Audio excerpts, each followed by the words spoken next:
Good afternoon, ma'am. Good afternoon, everyone. I'm Arjun Francis Icarian, and this afternoon I'm going to demonstrate the ambulation using the uh, assistive devices. So the indication or the purpose is to facilitate mobility, promoting safety, and supporting the independence who has injury and born with a disability or elderly.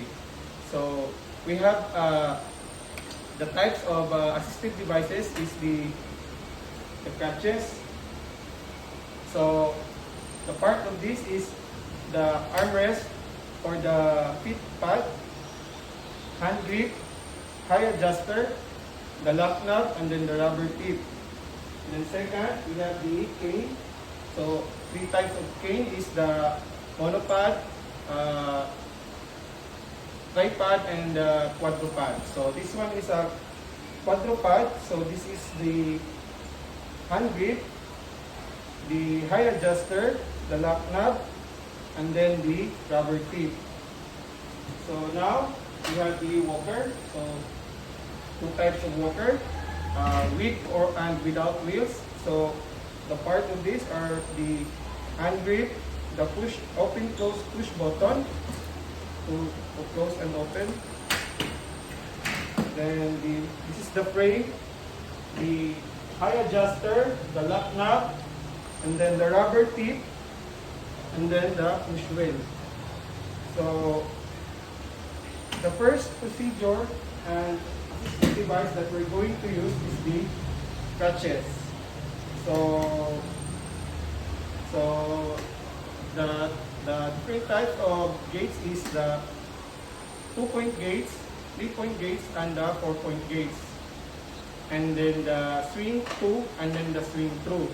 So now I'm going to demonstrate first the 2-point gates. So the proper positioning.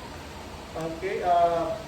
So adjust the height of the crutches according to your height, and then at least 2 to 3 inches under your axilla, and then 3 to 6 inches away from your feet, and then bend your elbow 30 degrees. So now I'm going to start the 2-point gate. So first is forward the crutches together with your weak leg, and then other side is crutches together with your strong leg. So crutches, weak leg, crutches, strong leg, crutches, weak leg, crutches, strong leg.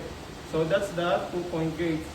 Now the 3-point gate is forward the both crutches to the forward, followed by weak leg and strong leg. So crutches, weak leg, strong leg, crutches, weak leg, strong leg, crutches, weak leg, strong leg.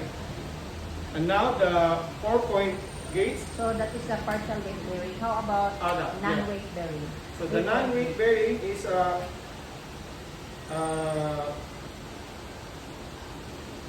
the weak leg,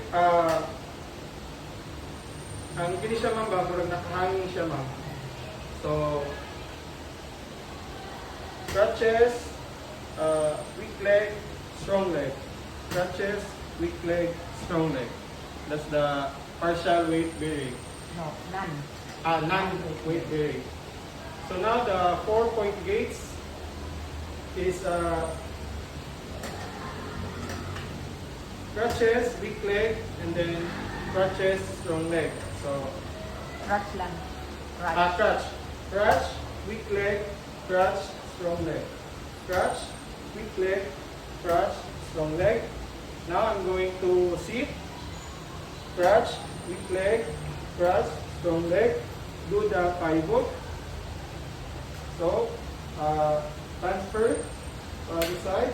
Then find the center and feel the chair at the back of your knee.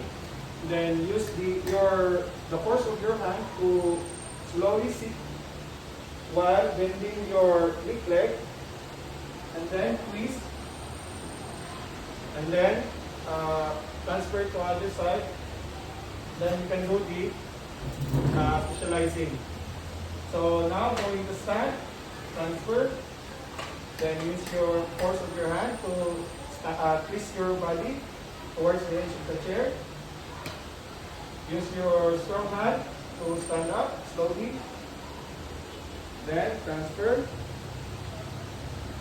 Then you can do any kinds of gates. So I'm going to use the 3-point gate. So crutches, weak leg, strong leg, crutches, weak leg, strong leg. So now I'm going to Swing to, swing to. the swing through and the swing toe. So the swing toe, swing and swing level of the crutches. So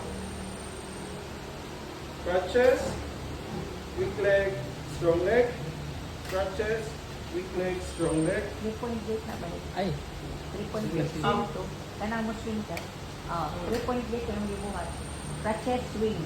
Okay. Up to the level of the Crutches, swing. swing, Yan. Crutches. Swing to. swing toe. Crutches, swing toe. Okay. Swing Now to. the swing toe. So crutches, swing through, Yan. Ay, may layo. Crutches. swing through, Ah.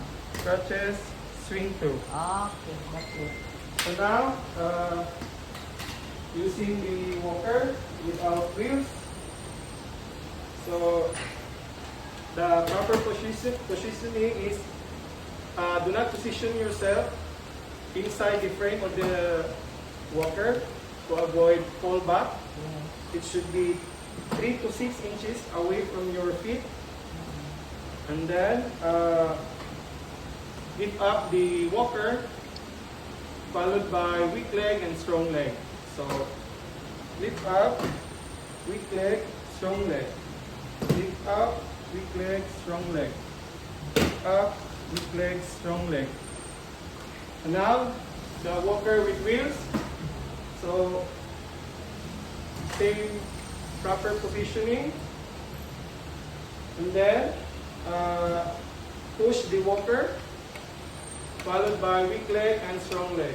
So push, weak leg, strong leg, push, weak leg, strong leg, push, weak leg, strong leg. I'm going to sit down. So do the pivot. Find the center. Pin the chair at the back of your knee. Then use the force of your hand to sit slowly while bending the weak leg. Then twist your body. Then close the walker. Then set aside. You can do the visualizing. Then going up, get the walker open. Then twist your body towards the edge of the chair. Use the force of your hand to stand slowly. And then push, weak leg, strong leg. Push, weak leg, strong leg. Push, weak leg, strong leg. Mana? Okay. Katong with wheels without wheels na. Kumana? Wala ko dahil. Ang king. Wala ko dahil. Kung asa may akong graduhan ng sa king, nawawa na dumduman. Wala ko dahil. Wala. So, Nanakratsis ba? Magbutang ako sa king. okay, for the cane, position the cane to your strong leg part. Then the hand grip should be level of your waist. And then at least 3 to 6 inches away from you, from your feet. So cane, weak leg, strong leg, cane, weak leg, strong leg, cane. I'm going to sit, cane, weak leg, strong leg. Do the pivot. So find the center. Then flip the chair to the back of your knee. Then use the force of your hand to sit slowly while bending the weak leg. Then twist. Then transfer to other side and then socializing. Then going to stand, get the cane. Then twist your body towards the edge of the chair. Then use your hand, force of your hand to stand slowly. Then, okay, weak leg, strong leg. Okay, weak leg, strong leg. Thank you.